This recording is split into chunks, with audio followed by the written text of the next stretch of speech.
ഹജ്ജിനാ ഉംറക്കാന്നറിയില്ല, എന്തായാലും പോയി. അങ്ങനെ ഉംറ കഴിഞ്ഞിട്ട് അല്ലെങ്കിൽ ഹജ്ജ് കഴിഞ്ഞിട്ട് മദീനയിൽ സിയാറത്തൊക്കെ കഴിഞ്ഞിട്ട് റൗള ഷരീഫിൻ്റെ അടുത്ത് ഇരുന്നിട്ട് ദുആർന്ന്, പടച്ചോനെ അല്ലാഹുവേ, എനിക്ക് ജീവിതത്തിൽ വഴി കാണിക്കാൻ പറ്റുന്ന ഒരാളെ എൻ്റെ ജീവിതകാലത്ത് എനിക്ക് നീ കാണിച്ചു തരണമേ അല്ലാ. മലയാളത്ത് പറഞ്ഞാൽ ഒരു മുറബ്ബിയായ ഷേഖിനെ എനിക്ക് തരണേന്ന് തോരുന്നു. ജീവിതത്തിന് വഴി കാണിക്കാൻ പറ്റുന്ന ഒരാളെ കാണിച്ചു തരണേന്ന് തോരുന്നു. അന്ന് രാത്രി മുസ്തഫായ നബി തങ്ങളെ സ്വപ്നത്തിൽ കണ്ടു സല്ലല്ലാഹു അലൈഹി വസല്ലം. അപ്പോൾ പുണ്യനബിയോട് സല്ലല്ലാഹു അലൈഹി വസല്ലമയോട് മഹാനവറുകൾ ഇതേ അഭിപ്രായം പറഞ്ഞു, എനിക്ക് ജീവിതത്തിന് വഴി കാണിക്കാൻ പറ്റുന്ന ഒരാളെ എൻ്റെ ഹയാത്ത് കാലത്ത് കാണിച്ചു തരണം. മുത്തുനബി സല്ലല്ലാഹു അലൈഹി വസല്ലമ തങ്ങൾ പറഞ്ഞു, ശുജായി, നിങ്ങളെ കയ്യിൽ ഒരു തസ്ബീഹ് മാലല്ലേ, അതൊരാൾ ചോദിച്ചിങ്ങാണ്ട് വരും. അപ്പം ആ തസ്ബീഹ് മാല അയാൾക്കാണ് കൊടുക്കുക. അയാൾ തന്നെയാണ് നിങ്ങളെ ജീവിതത്തിന് വഴി കാണിക്കാൻ പറ്റണ ഏറ്റവും നല്ല ആൾ എന്ന് പറഞ്ഞു. നേരം വെളുത്തു. ശുജായി തസ്ബീഹ് മാല എടുത്തിട്ട് ഇങ്ങനെ പിടിച്ചു. എന്നിട്ടിങ്ങനെ നടന്നു ആരെങ്കിലും ചോദിക്കാൻ വേണ്ടിയിട്ട്. പക്ഷെ ആരും ചോദിച്ചില്ല. അവസാനം നാട്ടിൽ നിന്ന് ഹജ്ജിന് പോയവരൊക്കെ മടങ്ങുകയാണ്. മൂപ്പര് തസ്ബീഹുമായിട്ട് കുറേ നടന്നു നോക്കി, ചോദിക്കണില്ല. ആ കീശയിലിട്ടിട്ട് മൂപ്പര് പോന്നു നാട്ടിലേക്ക്. നാട്ടിൽ വന്ന് വയല് പറയാൻ തുടങ്ങി. വയലിനൊക്കെ പോയിട്ട് ഇങ്ങനെ എവിടെയൊക്കെ വയല് കഴിഞ്ഞാൽ ഐദുറസ്വലിയുടെ വണ്ടിക്കാണ് മൂപ്പര് പോയിന്ന്. ഐദുറസ്വലിയുടെ വണ്ടി പറഞ്ഞാൽ ഏത് കിട്ടിയ വണ്ടിക്ക് കയറലാണ് ഐദുറസ്വലിയുടെ വണ്ടി. എല്ലാ വണ്ടിയും മൂപ്പരതാണല്ലോ, അതിനാണ് പോവുക. അങ്ങനെ ലോറിയിലൊക്കെ ചെന്ന് ഇറങ്ങിയിട്ട് ഇങ്ങനെ അവിടെ ഒരു പെട്ടിക്കട ഉണ്ട്. ആ പെട്ടിക്കടയിൽ നിന്ന് ഒരു ചൂട്ട് വാങ്ങും. 25 പൈസ കൊടുത്തിട്ട് ഒരു ചൂട്ട് വാങ്ങിയിട്ട് ആ ചൂട്ട് ഇങ്ങനെ കത്തിച്ചിട്ട് അതിങ്ങനെ മിന്നിയിട്ട് പെരേക്ക് ഇങ്ങനെ പോവും. അങ്ങനെ വയലൊക്കെ തുടങ്ങി നാട്ടിൽ വന്ന് ചൂട്ട് വാങ്ങി പെരേക്ക് പോവും. പിറ്റേന്ന് വയലിന് പോവും. അങ്ങനെ പോക്കും വരവൊക്കെ ഇങ്ങനെ തുടങ്ങി ജോറായി.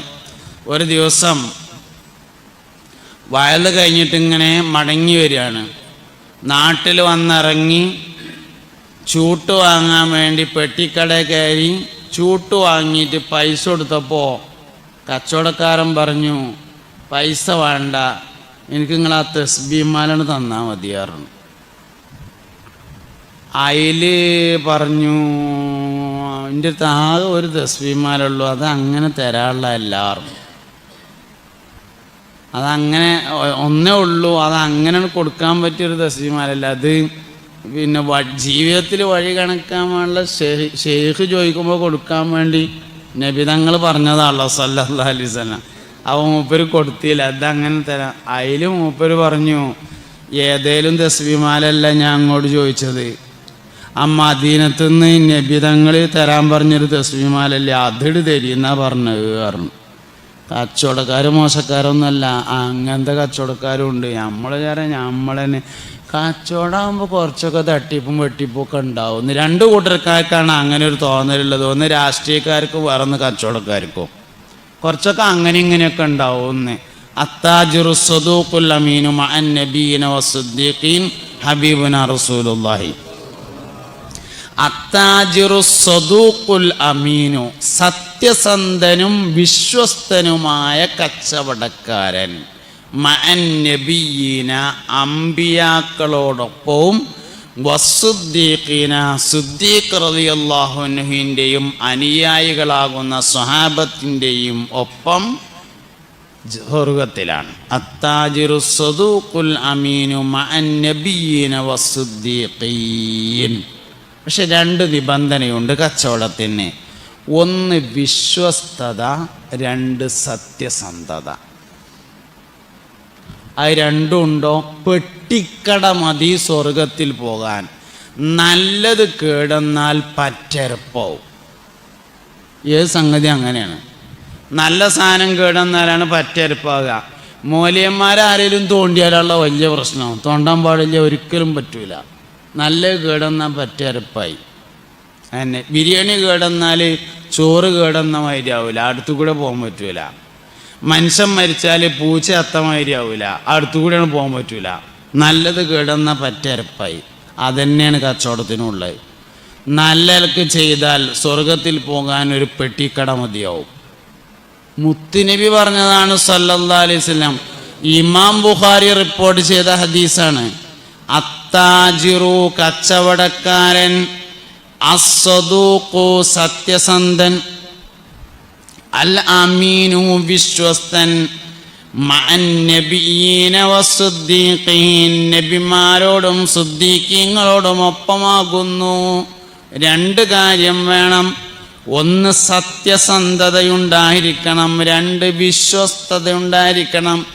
രണ്ടും രണ്ടാണ്, ഒന്നല്ല. രണ്ടാണ്. സത്യസന്ധത വേറെയാണ്, വിശ്വസ്തത വേറെയാണ്. കള്ളനെയും വിശ്വസിക്കാൻ പറ്റും ചിലപ്പോൾ, പക്ഷെ സത്യസന്ധനായിക്കോണമെന്നില്ല. സത്യസന്ധനും വിശ്വസ്തനുമായ കച്ചവടക്കാരനായിരിക്കണം. അതാണ് കച്ചവടത്തിൻ്റെ മാനദണ്ഡം. സത്യസന്ധനായിരിക്കണം, വിശ്വസ്തനായിരിക്കണം. എന്നാൽ കച്ചവടം കൊണ്ട് വിജയിക്കാൻ വേണ്ടി പറ്റും തന്നെ. രണ്ട് കൂട്ടർക്കും ലാഭം ഉണ്ടാവുകയാണ് സത്യസന്ധതയും വിശ്വസ്തതയും. വേഗം മനസ്സിലാകുന്ന ഭാഷയിൽ പറഞ്ഞുതരാം. വിൽക്കണവനും ലാഭം വേണം, വാങ്ങണവനും ലാഭം വേണം. അതാണ് വിശ്വസ്തതയും സത്യസന്ധതയും. ഓൻ്റെ അടുത്ത് വിശ്വസിച്ച് വാങ്ങാം എന്നൊരാൾ പറയാന്ന് പറഞ്ഞാൽ അതെങ്ങനെ രണ്ടു കൂടി ഉണ്ടാവുക എന്ന് നമുക്ക് തോന്നും. ഉണ്ടാവും. ഞാൻ നല്ലൊരു ഉദാഹരണം പറയാം. നമ്മളൊരു സ്ഥലക്കച്ചവടക്കാരനാണെന്ന് വിചാരിക്കുക. 5 സെൻറ്റ് 10 സെൻറ്റ് അവിടെ ഉണ്ട്, ഇവിടെ ഉണ്ട്, അപ്പടി ഇപ്പടി, ഇതാണ് പരിപാടി. സ്ഥലക്കച്ചവടമാണെന്ന് വിചാരിക്കുക. അങ്ങനെ പള്ളീൻ്റെ അടുത്ത് ലാഭത്തിൽ കിട്ടിയപ്പോൾ ഒരു 10 സെൻറ്റ് സ്ഥലം വാങ്ങി. ഇവിടെ അല്ല, ഉള്ളിലെവിടെയാണ്. സെൻറ്റിന് 2 ലക്ഷം റുപ്യ, 10 സെൻറ്റിന് 20 ലക്ഷം റുപ്യ കൊടുത്തിട്ട് വാങ്ങി. വാങ്ങിയതിൻ്റെ ശേഷം അതിൻ്റെ സൈഡൊക്കെ ഒന്ന് പൊട്ടലിറക്കിങ്ങാണ്ട് കെട്ടി, അതിൽ കുറച്ച് മൗസിരായൻ്റെ കന്നൊക്കെ കൊടുന്ന് വെച്ച്, ശേഷം മുരിങ്ങാക്കാലൊക്കെ കുഴിച്ചിട്ടുങ്ങാണ്ട് ചീമക്കൊന്നൊക്കെ കുഴിച്ചിട്ട് അതിമക്കൂടെ കുരളകിൻ്റെ വള്ളിയൊക്കെ കയറ്റി ഒരു നാടങ്ങളൊക്കെ കുത്തിയിട്ട് ഒന്നാണ് നനച്ചു, ഒന്നാണ്ട് ഉഷാറാക്കി. പട്ടയം വാങ്ങി നീതിയൊക്കെ അടച്ചു, പേപ്പറൊക്കെ ക്ലിയറാക്കി. അങ്ങനെ ഇരിക്കുമ്പോൾ അബ്ദുറഹ്മാൻ തറടണമെന്ന് കരുതിങ്ങാണ്ട് ഗൾഫിൽ നിന്ന് വന്നു. ഓൻ പള്ളിക്കൊന്ന് നിസ്കരിച്ച് കഴിഞ്ഞ് ഇങ്ങനെ പോകുമ്പോൾ മയമുട്ടി ആജിയുടെ 10 സെൻറ്റ് കണ്ടു. അപ്പോൾ കൂടെ ഉണ്ടായിരുന്ന ആൾക്കാരോട് ചോദിച്ചു, ഈ സ്ഥലം പാരതാന്ന് ചോദിച്ചു. അത് നമ്മളെ മയമുട്ടി ആജിരയാണ് പറഞ്ഞു. വിൽക്കാനുള്ളതാണോ ചോദിച്ചു. ആ, മൂപ്പർക്ക് ഇങ്ങനെ 5 സെൻറ്റ് 10 സെൻറ്റിനൊക്കെ ഇടപാടുണ്ട്, കച്ചവടത്തിനുള്ള തന്നെയാണ്. മയമുട്ടി ആജിയുടെ അടുത്ത് എന്നിട്ട് ചോദിച്ചു, മയമുട്ടി ആജി നിങ്ങൾ ആ പള്ളിൻ്റെ അടുത്തുള്ള 10 സെൻറ്റ് കൊടുക്കാനുള്ളതാണോ ചോദിച്ചു. ആന്ന് പറഞ്ഞു. എന്താ വേണ്ടതെന്ന് ചോദിച്ചു. അതിൽ പറഞ്ഞു, പിന്നെ എന്നോട് പറയാം, ഞാനത് 20 ലക്ഷം റുപ്യക്ക് വാങ്ങിയതാണ്. പിന്നെ അതിൻ്റെ പട്ടയൊന്നും ഉണ്ടായിരുന്നില്ല, അതൊക്കെ വാങ്ങി നികുതിയൊക്കെ അടച്ച് ക്ലിയറാക്കി, സൈഡൊക്കെ കെട്ടി, മണ്ണൊക്കെ ഇട്ട് നിരത്തി. എന്നാൽ കാണുന്ന രൂപത്തിലാക്കാൻ എനിക്കൊരു 50,000 റുപ്യേൻ്റെ ചിലവുണ്ട്. 20,50,000 റുപ്യ. ഞാനതൊരു 25 ലക്ഷം റുപ്യ തന്ന് ആനക്കണ്ട് തരാമെന്ന് പറഞ്ഞു. എന്തേലും കുറേന്ന് ചോദിച്ചു. ഇല്ലടാ, എനിക്ക് എന്തേലുമൊക്കെ ഒന്ന് കിട്ടണ്ടേ, അപ്പോൾ കുറച്ച് കാലമായിട്ട് എൻ്റെ അടുത്ത് കിടക്കുകയല്ലേ, അതുകൊണ്ട് ഒരു 25 റുപ്യ. ഓൻ പറഞ്ഞു ഞാനൊന്ന് ആലോചിക്കട്ടെ എന്ന് പറഞ്ഞാൽ അവിടെ നിന്നാണ് പോയി. 1-2 കച്ചവടക്കാരെ കണ്ടിട്ട് ചോദിച്ചു, നമ്മൾ ആ പള്ളീൻ്റെ നേരെ ബാക്കിലുള്ള മയമുട്ടിയാജിലെ 10 സെൻറ്റ് കൊടുക്കുകയാണ്, ഞാൻ കൊല്ലൊന്ന് തറട്ടുങ്ങാണ്ട് പോകണമെന്ന് കരുതി വന്നതാണ്, വാങ്ങിയ എങ്ങനെ ഉണ്ടാവും എന്ന് ചോദിച്ചു. മൂക്കിക്കപ്പെട്ടായ മുഴുവൻ കച്ചവടക്കാരും പറഞ്ഞു, വാങ്ങിക്കോ, ലാഭമാണ്. അതാ ലാഭം.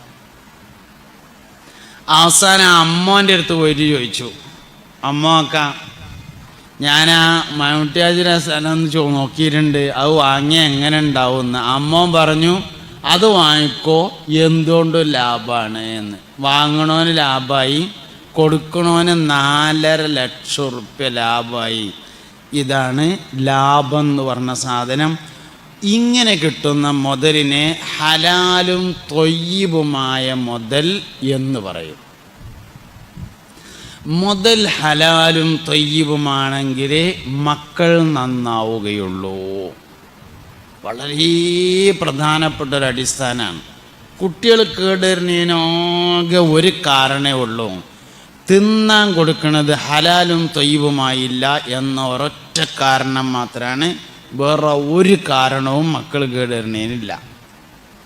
ഒന്നുമില്ല, ഒറ്റ കാരണമേ ഉള്ളൂ. രണ്ടാമത്തൊരു കാരണം അതിനില്ല. ഹലാലായാൽ പോരാ, തൊയ്യിബായിരിക്കണം. എല്ലാ ഹലാലുകളും തൊയ്യിബല്ല. എന്തിനാപ്പോൾ എത്രയൊക്കെ എനിക്ക് കിട്ടിയെന്ന് വിചാരിണ്ട്, എനിക്ക് വേണമെങ്കിൽ വാങ്ങിയാൽ പോരെ എന്നൊക്കെ ചോദിക്കാം. ഹലാലൊക്കെ ആവും, തൊയ്യിബാവൂല.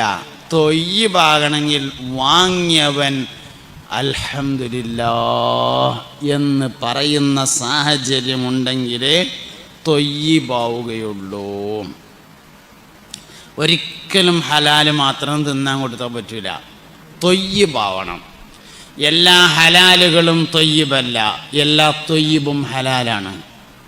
എല്ലാ തൊയ്യിബും ഹലാലാവും, എല്ലാ ഹലാലും തൊയ്യിബായിരിക്കൂല. അതുകൊണ്ടൊരിക്കലും ഹലാലായാൽ പോരാ, തൊയ്യിബായിരിക്കണം. ഇത് നമ്മുടെ ജീവിതത്തിൽ പലപ്പോഴും ഉണ്ടാവും. തൊയ്യിബല്ലാത്ത പല സാധനം നമ്മൾ കാണും.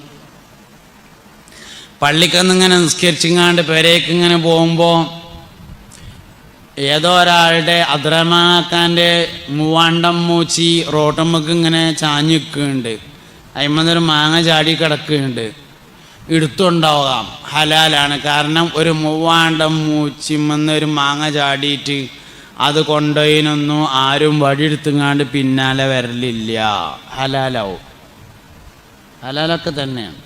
തൊയ്യിബാണെങ്കിൽ അസർ നിസ്കാരത്തിന് അയാളെ കണ്ടപ്പോൾ പറഞ്ഞു, പിന്നെ എൻ്റെ മൂവാണ്ടം മൂച്ചിമെന്നൊരു മാങ്ങ റോട്ടുമ്മക്ക് ചാടിയുന്നത് ഞാൻ കൊണ്ടുപോയിട്ട് ചെമ്മീൻ തര ഇട്ടുങ്ങാണ്ട് ചമ്മന്തി അരച്ചിട്ടിട്ടുണ്ട് എന്ന് പറയുമ്പോൾ മൂപ്പര് പറയണം, കൊണ്ടേക്കട കുഞ്ഞമ്മതേ.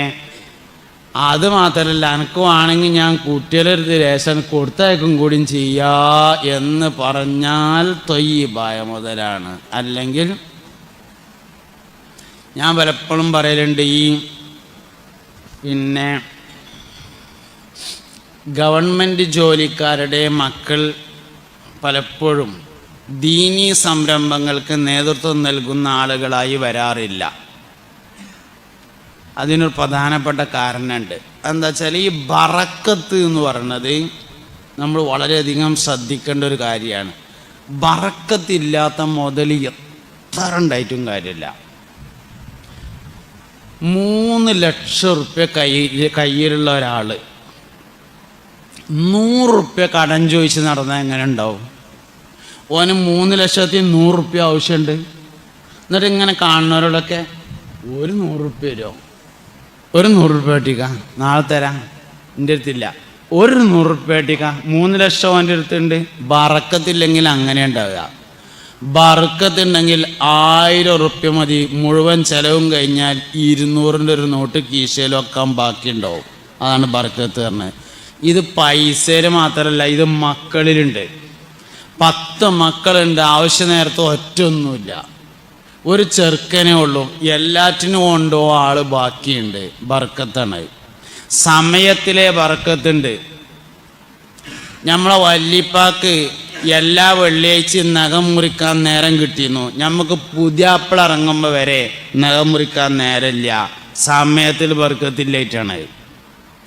അതുകൊണ്ട് കച്ചവടത്തിലെ ബർക്കത്ത് നല്ലോണം സൂക്ഷിക്കണം.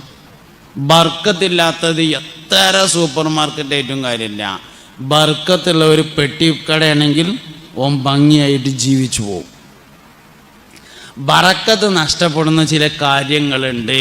തൊയ്യിബല്ലാത്തത് വന്നു ചേർന്നാൽ ബറക്കത്ത് നഷ്ടപ്പെടും. പ്രധാനമായും 2 കാരണങ്ങളാണ് ബറക്കത്ത് നഷ്ടപ്പെടാൻ ഉണ്ടാവാറുള്ളത്. ഒന്ന്, ലോൺ എടുത്ത് കച്ചവടം തുടങ്ങുക. ശവത്തിൽ കുത്തല്ല കേട്ടോ, ഞാൻ ഉള്ളതുള്ള മാതിരി പറയാന്നേ ഉള്ളൂ. ഒന്ന്, ലോൺ എടുത്ത് കച്ചവടം തുടങ്ങുക. 2, പെണ്ണുങ്ങളെ പണ്ടം വിറ്റിങ്ങാണ്ട് തുടങ്ങുക. എന്താ രണ്ടിനുള്ള പ്രശ്നം എന്നറിയങ്ങൾ? ലോൺ എടുത്ത് തുടങ്ങിയാൽ അത് പലിശയുമായി ബന്ധപ്പെട്ട ഇടപാടാണ്.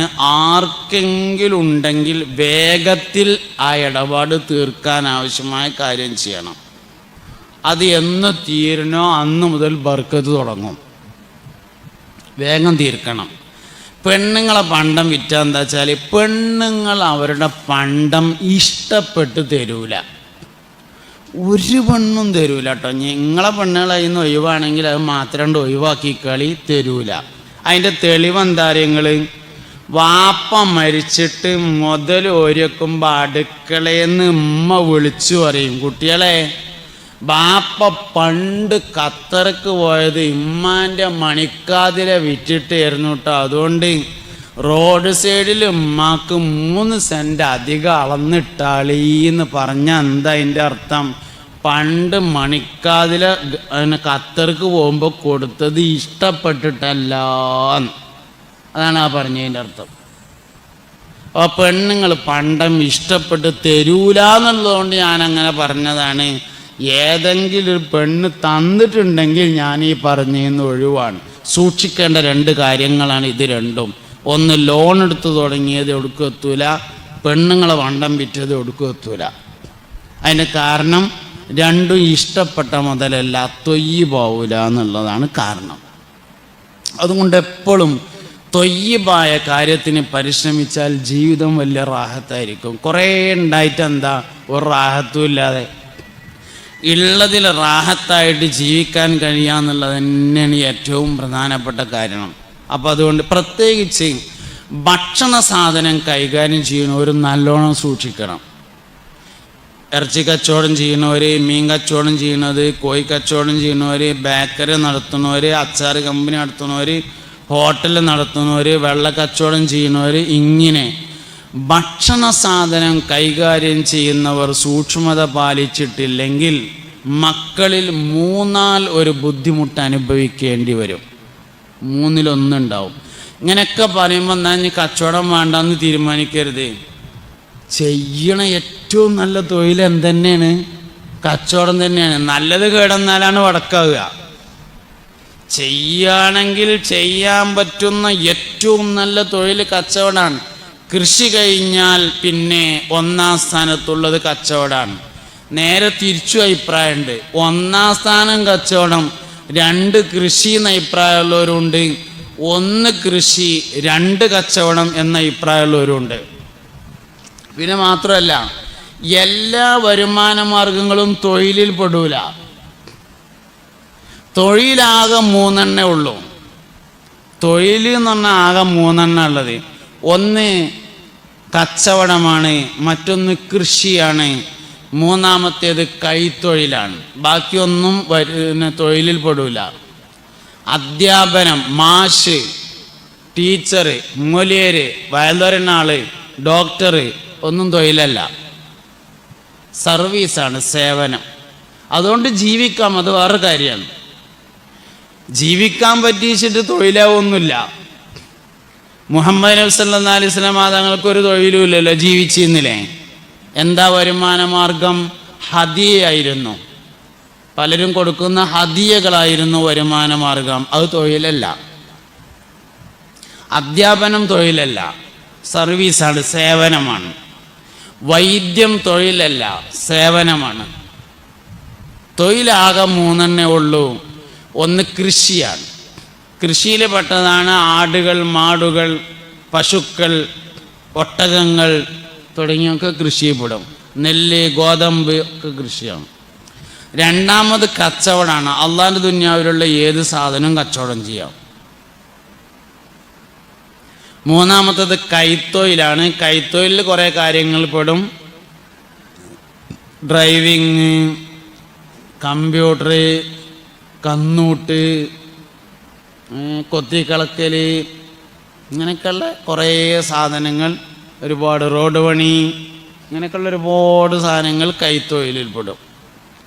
കൂടുതൽ കാര്യങ്ങളും കൈത്തൊഴിലാണ് ഇവിടെ. ഇങ്ങനെ 3 വിഭാഗമേ ഉള്ളൂ തൊഴിലുകൾ. അപ്പോൾ അതിൽ ഒന്നാം സ്ഥാനത്ത് നിൽക്കുന്നത് കച്ചവടമാണ് എന്ന് ഒരുപാട് ആളുകൾക്ക് അഭിപ്രായം. 2 കൃഷി, 3 കൈത്തൊഴിൽ, അങ്ങനെയാണ്.